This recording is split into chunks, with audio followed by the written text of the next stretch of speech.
and don't feel like you're owed anything. Because you're not owed anything. He gave you a gift of salvation. Yes. You are not owed it. We all deserved hell. Yeah. Versus.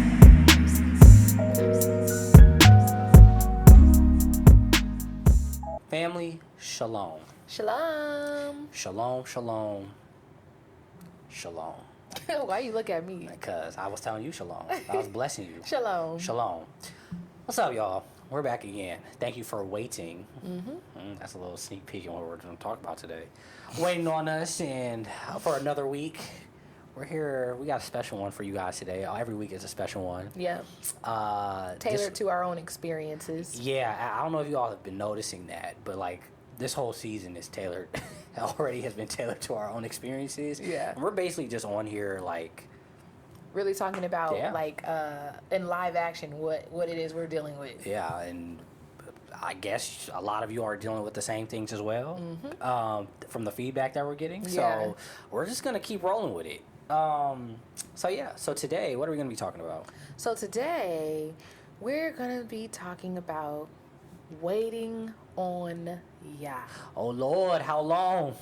How long we gotta wait? And as we all know, waiting is hard. Waiting is hard. Very challenging, very emotional, very draining, but also very invigorating, very testing, but like building your strength up at the same time. So we're gonna get into all of that. Yeah, it's an emotional roller coaster. It Best is. way to put it. So okay, so before we do that, games. Let's get into it. Let's start. So this time, y'all, we're doing Guess Who. Ooh. So who I like starts? that. I think I went first last week, so Oh, you can did go because this- you were thirsty. Yeah. Thirst bucket. Ladies first. Now it's ladies first, y'all. Yeah. But when he was ready to beat me, it was. Yeah. See, today I kind of went a little easier on you, I think. Yeah. We'll Okay. see. So, who represents YAH's first attempt at forming a covenant with humanity through one person? Wait, read that again. Who represents YAH's first attempt at forming a covenant with humanity through one person? So basically, Abraham. Wait. First attempt at forming a You covenant got the with one question. I know person. you know the question, but you still named the wrong person. First attempt I'll give you one more try. to forming a covenant through one person. That gotta. Well, how's that not Abraham? Is it Adam? Noah. Okay. Yeah. That was kind. I didn't like how that was worded, so I'm gonna give myself half a point because I don't like how that was worded. Well, okay. First attempt, he came into covenant. You see, first. when it's him, guys, he doesn't know how to lose. He came into covenant first with Adam. Not Adam. With Abraham. Yeah, but not really, because he also said that he was going to flood the whole earth and save humanity through his bloodline. That is still the first attempt. That's him saying he's going to do something, and that he was going to do it through one man. Wait. Oh, I'm gonna get my lineage messed up. You thought Noah was after? I'm getting my lineage messed up. Okay.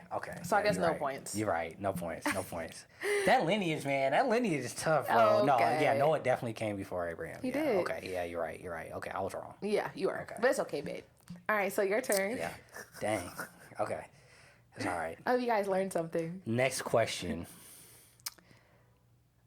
Okay, I'm gonna speak in first person. Okay. I was the chief tax collector in Jericho who climbed up in a sycamore tree to see Yeshua. Who am I?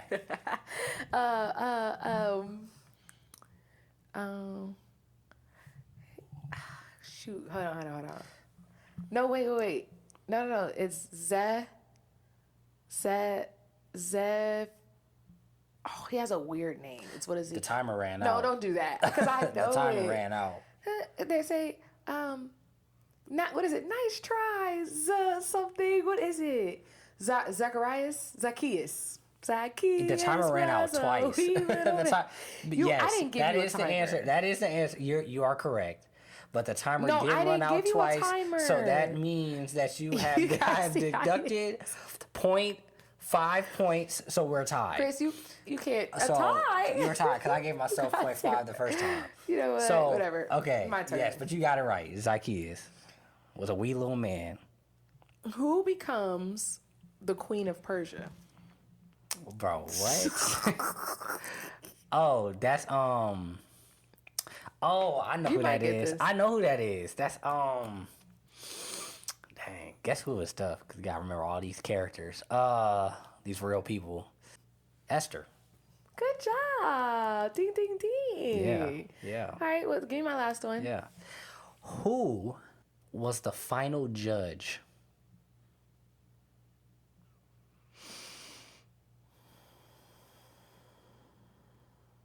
The final judge?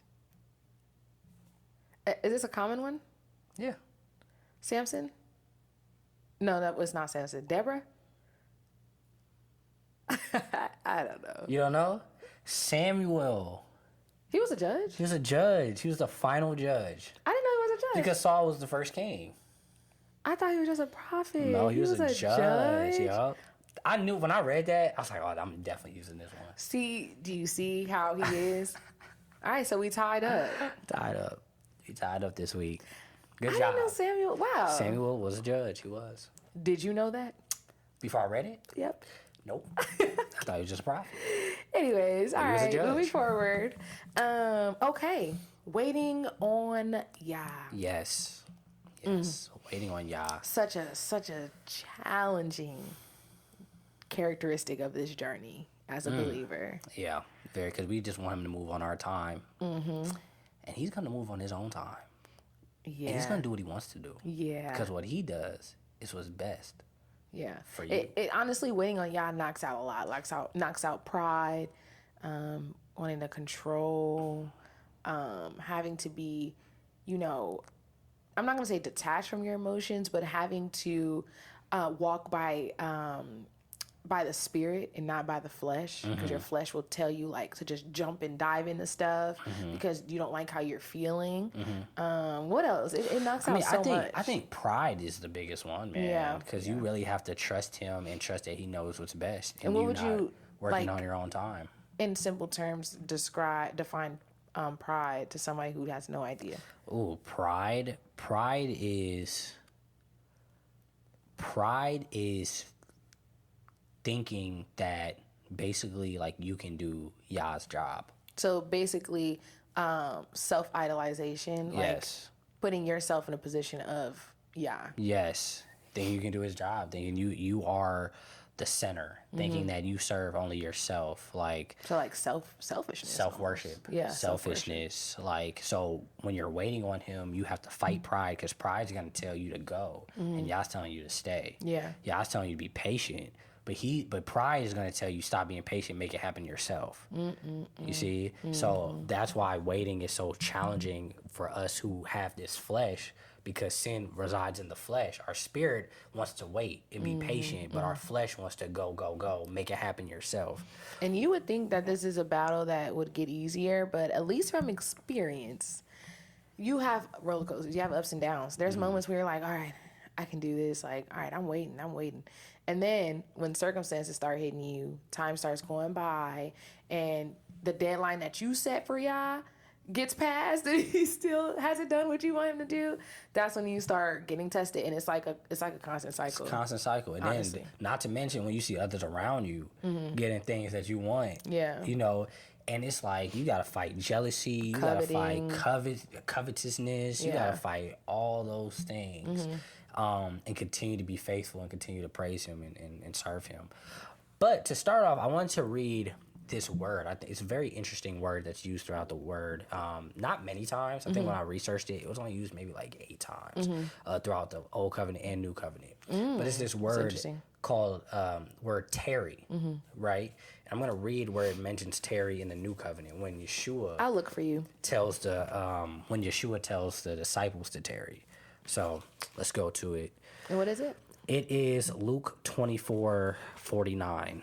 All right. Go ahead, yes. Luke 24:49. Behold, I send the promise of my Father upon you. But tarry in the city of Jerusalem until you are endued with power from on high. Now, context of this is that this is after he was risen, right? And this is when the disciples saw him walking around after he was raised from the dead.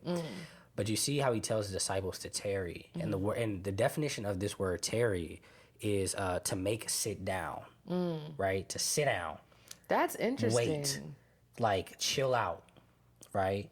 To make sit down. To make sit down, right? Wow. The Greek word for it is kathizo, right? So it's a very interesting concept, and why would Yeshua tell them to wait, right? To be patient, but you see what's coming, right? The reward of the Holy Spirit, endued the power, with power is coming, right? The promise, it's on the way, right? So even the disciples had to wait for the promise, right? So I think that's just kind of, when I think of that word and I think about waiting on YAH and I think about what that means, it really is, we're waiting for something to happen. Yeah. But whatever is going on in the spirit realm needs time to manifest itself in order to, whatever YAH's doing behind the scenes, setting up whatever it is that we need in order to walk this walk, be successful, have what we need, do what we need to do. We have to tarry. We have to wait. You know what I'm saying? We have to sit down, because as soon as we get up and start going and start moving too fast, we're messing up our blessing. We're messing up his timing. And that can actually push back the things that are actually for us and hinder us from receiving, whatever that may be. Yeah, and actually that is, well, shoot, there's a couple of verses that kind of backs up what you said. Let's start with Isaiah 40:31. So Isaiah 40:31 says, "But those who wait on YAH shall renew their strength. They shall mount up with wings like eagles. They shall run and not be weary. They shall walk and not faint." That's good. That is good. But also, I want you to read the Isaiah 64:4, because I feel like those go together. Okay, so now Isaiah 64:4 says, "For since the beginning of the world, men have not heard nor perceived by the ear, nor has the eye seen any God besides you, who acts for the one who waits for him." Yeah. So it seems to me that in the waiting period is where YAH is able to supernaturally work on your behalf. And I feel like the reason why is because you are moving in nothing but faith. Because you can't physically see anything that is being promised to you or anything that is to come, but you're having to hold on to faith of who YAH says that he is. And because you're literally living in faith, that's when YAH is able to work. That's when he's able to do the things that he has for you. Right. And that's why this one is so powerful, because you mentioned it to me about where it says, "Who acts for the one who waits for him." So he acts for the one who waits for him, not the one who rushes and try to make things happen on their own. Right. But because you are waiting for him, he is going to move on your behalf. Yeah, when you wait, it's like waiting invites in his supernatural presence, right? So like when we're waiting patiently for him, even how we saw what Yeshua said, tarry, wait, right? The supernatural power of God is going to come upon you. Like when we wait and sit down and chill and not be in a hurry, because life will have you thinking that everything needs to be done in a hurry. You see people all the time rushing, trying to get things done. Their lives are rushed. And because they're rushed, they're passing over and missing out on the blessings that come from waiting. Because it's power in waiting. It's power in patience. And as we see in the word. Even I want to go kind of back to the first verse. I was actually just about to make a comment on that. Okay, go ahead. So going back to Isaiah 40:31, as encouragement, it is normal to feel like you're tired or to begin to have these negative emotions that may try to come and attack your flesh. But to remember that Yah said, for those who are waiting on them, he's going to renew your strength. So he's not going to leave you out here feeling the way that you're feeling indefinitely. He's going to renew your strength in whatever way that looks like for you, because ultimately only he knows what you need. But I think that, you know, it's important to remember that this is a test of your trust of Yah. You know, because let's be honest, like most of the times when we really start getting down in the waiting season, it's when you feel forgotten about. Yeah. It's when you feel like he's not about to follow through, or you feel like, you know, hopeless, like you feel like there's just no getting out of this. Right. You know what I'm saying? And so I feel like this season is also going to test how much you trust that Yah is good. Yeah, no, I agree. I think like what you just said, you know, he's going to strengthen you. But again, that's that power that comes through the waiting process. Right, yeah. You cannot, you're going to, the more you try to make it go on your own and the more impatient you are, the weaker you literally are. You're cutting off his power. That's You're true. cutting off his strength. You're cutting off the ability to, like the word says, to walk and not faint. Like you're going to faint the more you try to make it happen on your own, the more you try to press the issue. So it's like really just getting back to that point. Like I'm probably gonna say this more. Power comes through waiting, through patience. Intimacy comes through patience, through waiting. Relationship is built through patience. It's not through it being rushed. So yeah. Right, exactly. That's powerful. Yeah, relationship does strengthen. Like at the end of the day, I feel like I wouldn't have the relationship that I do now with Yah if I had not experienced this waiting season. It's just hard. I think that's something that, you know, I want to recognize, and I want to, you know, kind of like confirm with others, like, you're not crazy for feeling like this is a nearly impossible situation. But to have faith and to know that Yah is going to follow through for you. Yeah. So there's more verses that you want to talk about. What else did you want to talk about? So now let's go to Psalms. Let's go to Psalms 27:14. Okay. All right. Here, I'll read it. 27:14 says, "Wait on Yah. Be of good courage, and he shall strengthen your heart. Wait, I say, on Yah." Yep. Now, something that I want to briefly mention, right? I'm not sure if this is the psalm that David wrote. I think it is, but there are some psalms that David did not write. But as a minor context, David waited 8 years before becoming king after Saul, like, sought out to kill him. Can y'all imagine that? Like, And you know you're supposed to be sitting on that throne. you know you're supposed to be sitting on a throne. You know that you are running for your life. He ran for his life for 8 years, y'all. So if there's anybody who knows what they're talking about when they're talking about waiting, it's David. Yeah, that's deep. And it's like, you know, and I think I like what he mentions here, how he says, be of good courage, you know, have faith, be courageous, you know, during that time of patience, right? Because it takes courage to be patient. Yeah. Because you have to restrain yourself Yeah. from maybe certain opportunities, maybe certain things arise that you know are not for you, but like sound good enough for you just to go after and do your own thing. It takes courage to continue to trust in him, that he's going to see you through. And through you having that courage, then strength is also built up. There goes that power again. So we see even David is confirming the fact that there is power in waiting. Yeah. Yeah, dang, that's so true. It's actually like terrifying to sit here and be in a waiting season and not know the Lord and not know Yah. Yeah, that's so true. And also, you know, protecting yourself from the influences around you, like dealing with family members and friends looking at you, you know they're thinking things towards you, you know they're wondering what's going on with you. And it's funny, right? Because the phrase that we all use is, you know, I trust in Yah, Yah got me. And so, and you know that they're looking at you like you're crazy for thinking that. Or they might be like worried, or you know what I'm saying? It can really be from like true care. You know, they're like, man, like I want to keep seeing you in this position or whatever, but you know, at the end of the day, like, you're just waiting. You're just keeping your faith, keeping your hope in him. And you know what he told you to do. So it's like, you just have to stay strong and stay in there. Yeah. And I'm gonna be honest, like, it's not just financial waiting, right? There's also waiting on, like, to be married, right?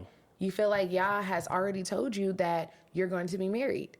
And so now you're just in this waiting season. Everybody looking at you like, well, why aren't you dating? Well, why aren't you putting yourself out there? Well, why aren't you? But you know in your heart that YAH said, be still, chill out. I'm going to bring you your husband. Or wife. Or wife. Sorry, men's. I can only speak from a woman's perspective.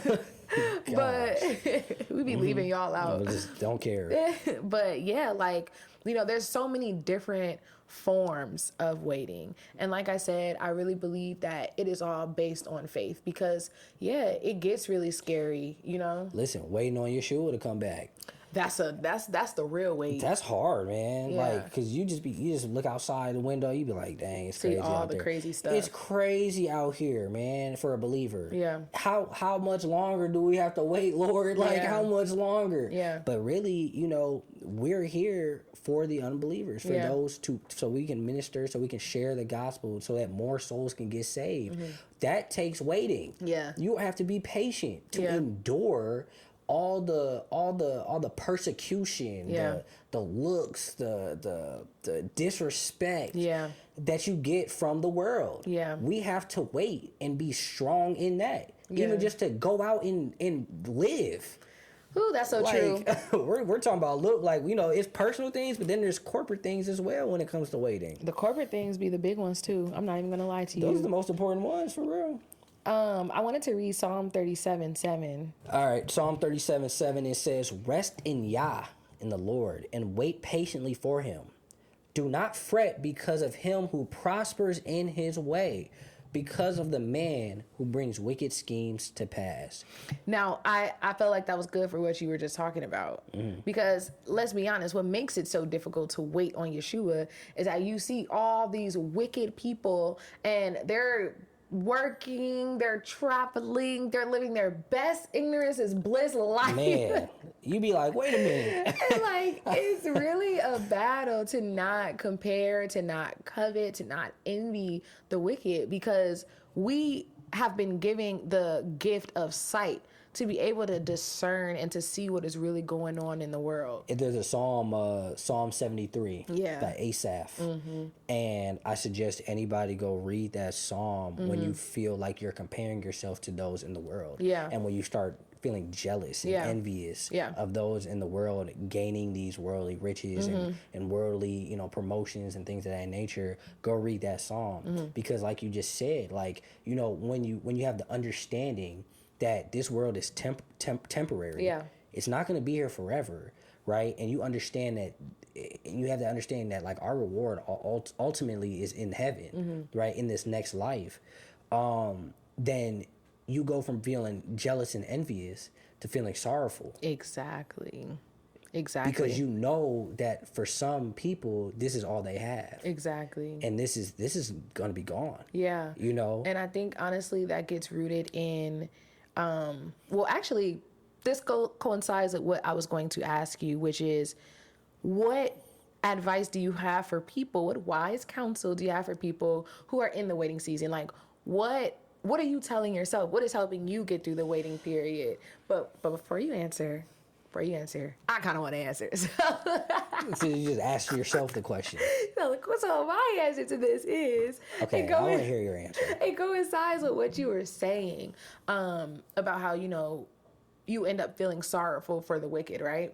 I feel like in order to have that true understanding and true sight of what they're going through is to be grateful of the goodness of YAH and what he has done for you. That was my answer. Oh, really? Yes. Are you serious? That was my answer. Oh, okay. I might have something else, but keep going. Okay. Yeah, like, I feel like, it seems so small, but it is so profound to focus on the goodness of YAH. Yes. We were watching this show. Is it okay to shout out? Like, is it okay? It's Chosen. Okay, so we were watching The Chosen. And even though this is not something that is in the Bible, y'all, I feel like this was such a it feels like a good thing. And what they would do, this might be ruining it for y'all, but it's not really that deep. I mean, it's the word. Like, you should already know what's going to happen. But they would go around and they would say, you know, even if you did not do this for me, everything that you have already done for me was good enough. And so I feel like if you continue to meditate on the things that YAH has already done for you, it will make the waiting season easier, because at the end of the day, you've gotten ultimately blessed with salvation alone. Right, you know? right. If he didn't do anything but save us from eternal damnation, that would have been enough. That's come on now, like that's more than enough. We get so caught up on the things he hasn't done that we forget that he made the ultimate sacrifice for us to just continue to be, for us to be in his presence. Yes. For eternity. Come on, man. Like that's the ultimate gift. Yeah. So yeah, I agree with you. I think it's like you just have to focus on the good that he's already done. You really have to focus on the past. Focus on the things he brought you out of. Focus on the chains that he broke off of you. Focus on the way that he blessed you. Yes. Focus on the people that he saved in your life. Yeah. Focus on all these good things, and then you will be okay. And don't feel like you're owed anything, because you're not owed anything. He gave you a gift of salvation. Yes. You were not owed that. We all deserved hell. Yeah. So at the end of the day, he gave us a gift of salvation. That is it. That's all we need. Anything after that is just icing on the cake. Yeah. So it's like, yes, wait. There is more in store. There is more coming. However, while you're waiting, focus on the good, like you said. Yeah. And was there one more thing you wanted to add before I say my last little thing? Say. Oh, okay. So the last thing that I was going to say, actually, we just read. And it starts with, what verse was it again? 31? 14? What was it? 7. 37, 7. Okay. And it starts in verse 7 where it says, rest in YAH. I think that is the other thing that we are supposed to be doing. Focusing on the goodness, but also resting in YAH. I think that that's something that is so important, but it's hard. But I do believe that one of the ways that you can stay in rest with YAH is by remembering that he's sovereign. Remembering that at the end of the day, he is in control of everything. You don't have control of nothing at all.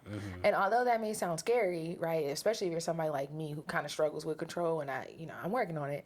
But if you are someone like me, that can sound very, very scary. But it's supposed to have the opposite effect of knowing that as long as you are reading your word, praying, and truly seeking out an in-depth, intimate relationship with YAH, there is nothing that you need to worry about because it's all in his hands, and that's what gives you the rest. Yeah, it's all in his hands. It's a song that we've been recently playing, and it goes, you don't know I don't know what's gonna happen tomorrow, but I know who holds tomorrow. Yes. Right. So it's like, at the end of the day, he's in control. Yeah. And he is in charge of every single thing. Yeah. The Bible even says he knows the hairs on our head. How many hairs those are. So he intimately knows us and has a relationship with us as believers. Yes. He is not going to let us down. He's not. But in order to be okay with that and feel good with that is knowing that he's good. Yes. Right? Because if there was an evil God and he's in on control, that's scary, right? Yeah. But because we know that YAH is good, and we know that YAH will not withhold any good thing from those who love him and walk uprightly, then we know that we don't have to worry about anything and that we can rest and breathe. Right. And honestly, you guys should look this up, but stress is literally unhealthy for your body. It literally pumps poison into your body. So YAH is also asking us to rest because it is literally good for you. Yes. Yes. That's good. Just a little throw in. That's good. I like that. And I wanted to transition now. You're ending us off? I'm ending us off. Okay. But I'm going to say this verse, and it's in James. It's a lot of word. It's James 1:2 through 4. And it says, "My brethren, count it all joy when you fall into various trials, knowing that the testing of your faith produces patience. But let patience have its perfect work, that you may be perfect and complete, lacking nothing. So we see here, you know, James said, count it all joy when you fall into trials, right? It's a good thing. Yeah. Well, that sounds crazy. It's a good thing when we fall into various trials. Why? Yeah. Because we are being tested, and through that testing, we then have patience. We learn how to be patient. We learn how to wait in Him, and all those things that we talked about previously when it came to strength, courage, all these things that happened during that waiting period are now being manifested within us, right? So He's able to now. We are now, like I said before, inviting in His holy power, Yes. His presence into our lives through the trials, through the patience that is gained through the trials, right? And go ahead. You're gonna say something else? And then this is all I was gonna say. And through this patience, we are being perfected, right? Because so much is going on through us gaining this patience during this waiting period. Our character is changing, our hearts are changing, our minds are changing, our relationship is getting deeper with the Father. So it's so many things happening to eventually we're being perfected. Yeah, Yeshua. I was actually gonna comment on that. Yeah. It's crazy, right? But the waiting period, I never even thought about it from that perspective, about what James says about let patience have its perfect work, that you may be perfect and complete, lacking nothing. Lacking nothing. And we kind of already talked about this when we first entered into the podcast room, that this waiting season brings up everything. Like, when you're forced to wait on YAH, everything comes up. Like, I mean, every spirit, everything that is not of Him literally gets exposed. Because you're having no choice but to depend on YAH. Right. And it's in that dependency on YAH. It's in all of that you begin to accept and have revelation of who YAH is. Right. And that is what perfects you. That's what perfects you. That's something I never, as many times as I've read that, I've never looked at it from that perspective. Wow. Yeah. No, that's deep. And so as some encouragement, you know, as you know, I'm sure a lot of us are in this waiting season, trying to figure out what y'all's doing, might be trying to make things happen on our own, might be having breakdowns, meltdowns, whatever it may be. In those situations, understand that you're being perfected. Being perfected. You're being perfected. It's such a beautiful thing. It might be ugly. It might not feel good. It might not feel good. It won't feel good. I'm not even gonna. You may stumble. You may fall. You may be discouraged. Yes. You may be lash out and be mad at YAH. But even through those times, you're being perfected. Yeah. You know. So yeah. That's all. That's all. You're being That's all He perfected. has for you. That's all I have for y'all. You know what? This time I don't have anything to say. I'm gonna let that. You don't have nothing to say. I'm gonna let that sit with me because you were speaking to me. So Speaking to myself. yeah, Holy Spirit speaking to me. yeah. Waiting is hard, but at the It's end hard, of the day, yeah. like, your desire to want to be perfected should always supersede the desire to get out of that waiting season. You know. Oh yeah. So- You did have something to say. So Say it again. your desire to want to be perfected should supersede, that means go above, the desire of wanting to be released from that waiting season. That's good. And that's all I have. That's it. Drop the mic. Just drop it. No, I'm definitely not doing that. Yeah, mic's expensive. But don't drop that mic. But that's about it. That's it, y'all. So thank you again for coming this week. We'll be back next week. Back next and week with it. I'm curious to see what we'll talk about because it really all varies on what we go through. Yeah, we used to kind of like plan, But now it's but like, now we're flowing. it feels like y'all is saying like, Just- all right, focus on this for the week. Focus on this for the week. This is what you're going through, right? That's what we're Talk gonna about do. that. Talk about that. Somebody else going through that too. They need to hear it. Yeah, So that's what we're gonna that's do. what we're So gonna we'll do. see what we're talking about next week. Shalom, like and subscribe. Y'all know the deal. Y'all know what I'm gonna say. Love you. Love you. Shalom.